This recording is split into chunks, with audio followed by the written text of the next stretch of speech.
Good morning. Good morning. I hope if you've been outside, I hope you've gotten re-warmed up. I'm still working on that. Freezing, absolutely freezing, but that's not what I'm on for. It's just a good way to start because it's so absolutely true. So I had, we were at Spin this morning and I had kind of a cacophony of ideas flood over me that I just thought I would share with you because I wonder, I'm curious to know if they resonate for you. And I don't exactly know where to start because it's sort of like untangling a really tightly knotted ball of rubber bands. You know, you sort of pull and they stretch and they're kind of hard to undo because they keep stretching. And so that feels like it's both tightening and loosening. Okay, so with all that preface, I do this funny thing, superstitious thing, where if I catch myself noticing that it's like minute 11:11 in Spin or on a clock or whatever, I try to express gratitude for something in that second. And so at Spin, because there's a clock on my bike, I almost always have that thing uncovered, but I check it periodically. And if let's say I'm at minute 21:22, then I try to spend the next minute expressing gratitude for whatever in my life. And one of the things that of late I have been doing, probably for the last year, is anytime I have a retreat coming up, I express gratitude for the people who've already signed up and the people who have yet to sign up but will. And I don't spend any time really imagining them. I just express gratitude for whoever these people are. In this case, with the upcoming retreat, whoever these people who identify as women are, I'm expressing gratitude for them and the women who've already signed up because we have a number of them signed up. So I was doing that today, and it dawned on me that unspoken, even though it's all unspoken because I'm doing it in my mind, but unspoken even in my mind is this last half of the sentence, which is something to the extent of, I'm grateful for the women who've signed up, who will fill my retreat. So the who will fill my retreat, who will get me to 10 participants is this unspoken, unarticulated idea. And it dawned on me today that that's a little bit of a problem because I'm making my gratitude about me. Basically, I'm saying thanks to the women in this instance who are going to sign up, because I will feel good about myself when I sell this retreat out. I will know that I'm moving towards success. I will feel, I will. And it's not really about me. And the reason that I know it's not about me is because I didn't really develop all of this. It came to me, it's coming through me, and it's going to other people. And if it were the kind of thing where the 30 people who've done this work already, many of whom are friends of mine, all of whom are now friends of mine, but many of whom are longtime friends of mine, if what they were saying to me was, yeah, that was a fun weekend, I'm glad I did it, then I could say, yeah, I guess it's about me. It's about the work that I did to put it together, and yay. But that's not what they're saying. What they're saying in various ways is, this uncovered something for me that I am continuing to work through. This helped me realize that, oh my gosh, this is actually where I think my life is supposed to go. This helped me see that all these other things that I'd been blaming are actually not the problem. The problem is, what am I bringing to all these other things? Whatever. There's all these conversations that I have unprompted by me from these 30 people that leads me to believe that this work is just happening through me. I'm here. I had this revelation. I'm working through it. I mean, don't get me wrong. I'm working. I didn't just start in a place of Zen and, oh, look, it's just flowing through me. It's not really flowing through me. I'm working to push it through me to, enable it to go out, blah, blah, blah. But there's this whole thing around, I'm in my gratitude moments, I'm still making it about me. When in actuality, it's about you, whoever you are. It might be you who's watching right now. It might be the people who've been reading my newsletters and really it's living in the back of their mind. Yeah, I should do that. Someday I'll do that. I'm going to do it one of these days. It's really about you. It's about the people who read my stuff and think, wow, that really resonated for me, whether they take a retreat or not. Watch the videos. It's about the people who check in with me and say, let me tell you why this mattered to me. And that's not just retreat takers, that's other people. That's what it's about. That's who it's about. I get to benefit from it because I get to be part of somebody else's journey as I'm on my own journey. And we share this piece together. But it's really not about me. It's really about you. And that was a big revelation to me. So that's the first thing that I thought. And then I started thinking about, you might know this, but I get trapped sometimes in this whole idea of I have to live in gratitude all the time, even when I'm disappointed, because if the universe senses that I'm disappointed, that's what it will zing back at me.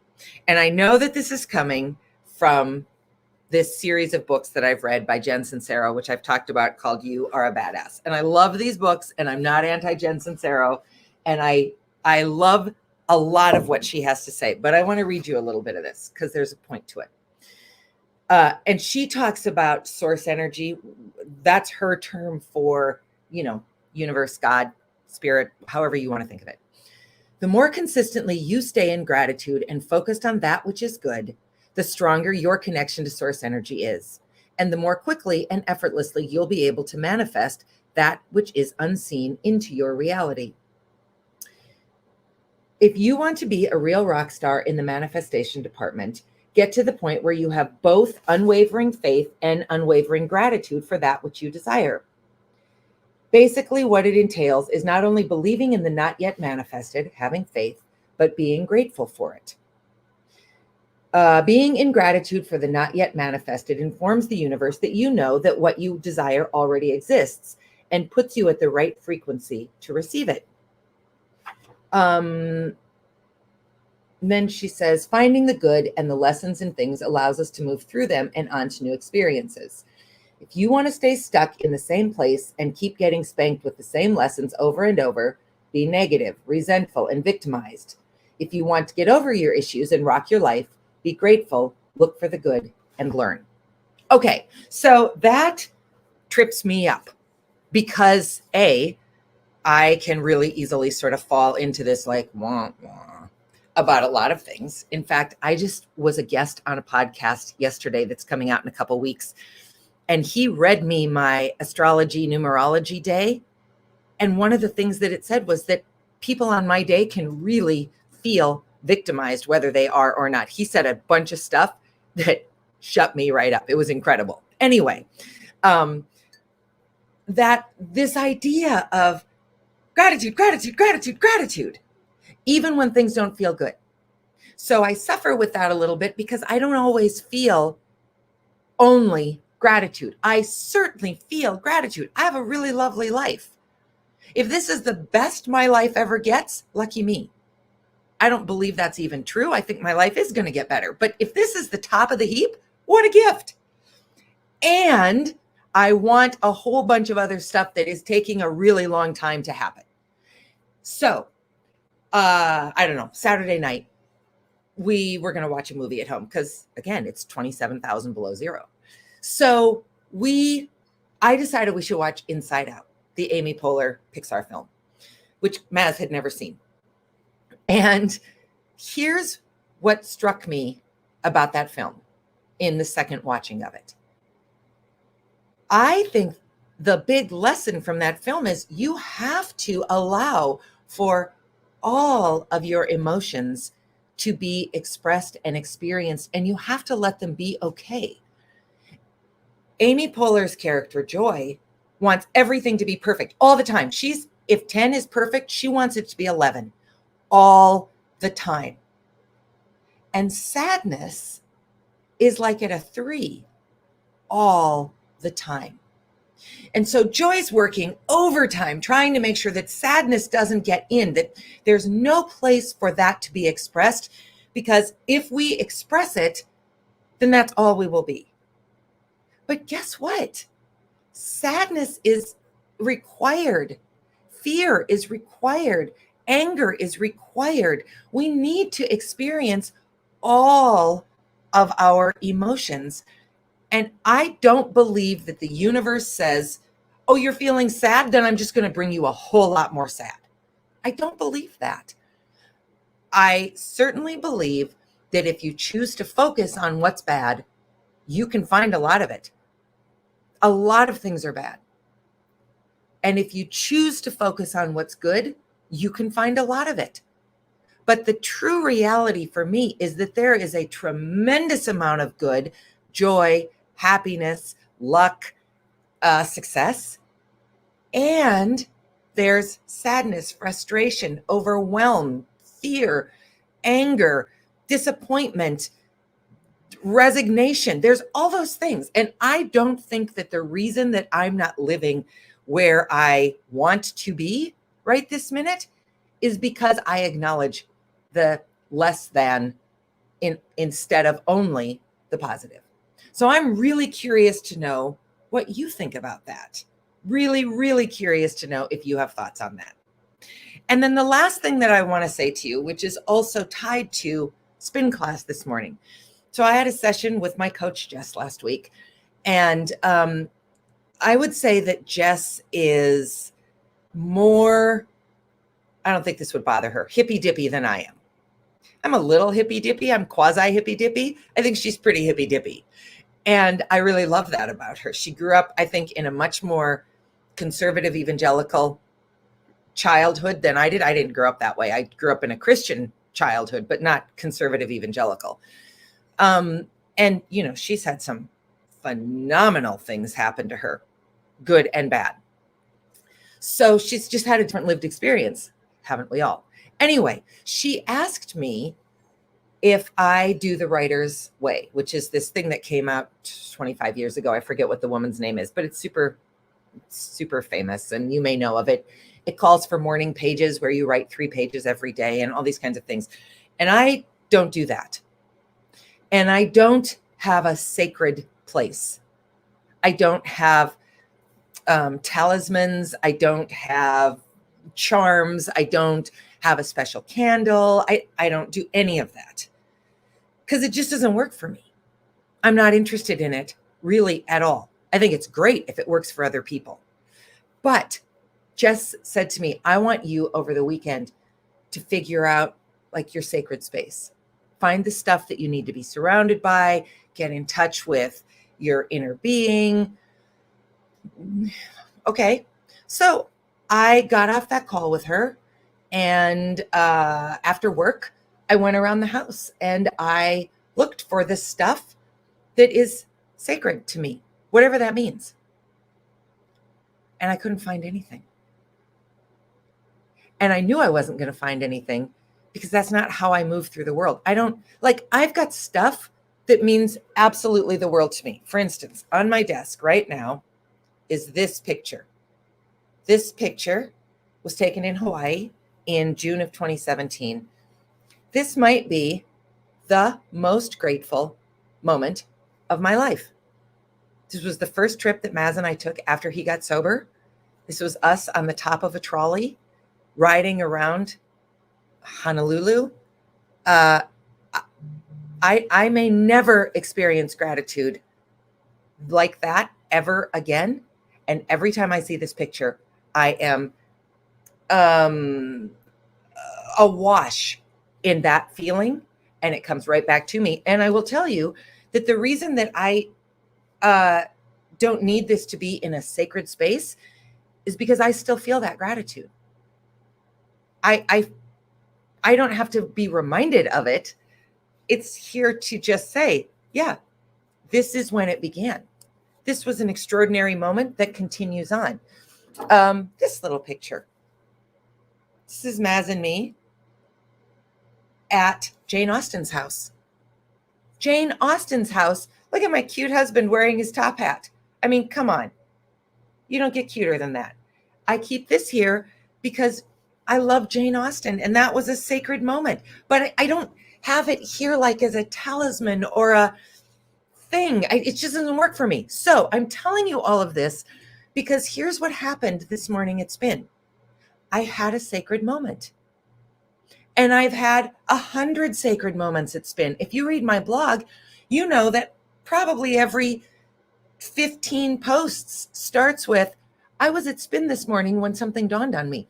That's where I shed that whole skin of the weight of, yeah, you're a real big girl. That's where it just left my body. And I no longer suffer with that stupid ass childhood phrase that I heard all the time. I don't care about it. It's where I learned to have gratitude for my arms, even though they don't look as good as I want them to. It's where I realized I don't show up presently all the time because I'm afraid of failure. It's where I realized today that my work isn't about me, it's about you. That's where my sacred moments happen. It's where Brandy played before Christmas the song from the Prince of Egypt. And I had that whole realization. That's where my sacred moments happen. And it's not because I love exercise, because I sure do not. And actually, it's mostly with music that I hate. And so what happens is to not listen to what I loosely call rapey rap music lyrics. And that's not just rap music. There's all kinds of crappy music that gets played at Spin because of the beat. When I hear lyrics that just appall me, I go as deep into myself as I can, so that what I'm doing is my body is spinning and my brain isn't paying attention. My brain is going someplace else. And that's where my sacred is. So my question for you, my thought for you to take throughout the day is, what happens? How comfortable are you with not just putting out, everything's great, great, great, great, great? How comfortable are you with saying lots of things are great and some things aren't so great? Are you okay with that? 2, where do you have those moments, whether they're with candles and incense and icons, or in a spin class where you're sweaty and smelly and trying to avoid music that's almost always about oral sex? Where does that happen? And how can you recognize it and be fine with where it is? Because that was my sacred moment this morning. And I loved it. And so I invite you to consider that for yourself. And I invite you to look into the upcoming retreat. If it's gnawing at you, if it's lingering in the back of your head, you might be one of those people I'm really grateful for. And if it's not, then I hope you have a great day. And I'm grateful for you anyway, because you are doing the work you need to do to live the best day you can live. So that's it. Have a great day. If you are almost everywhere in North America, stay warm. And I'll talk to you soon. Take care. Bye.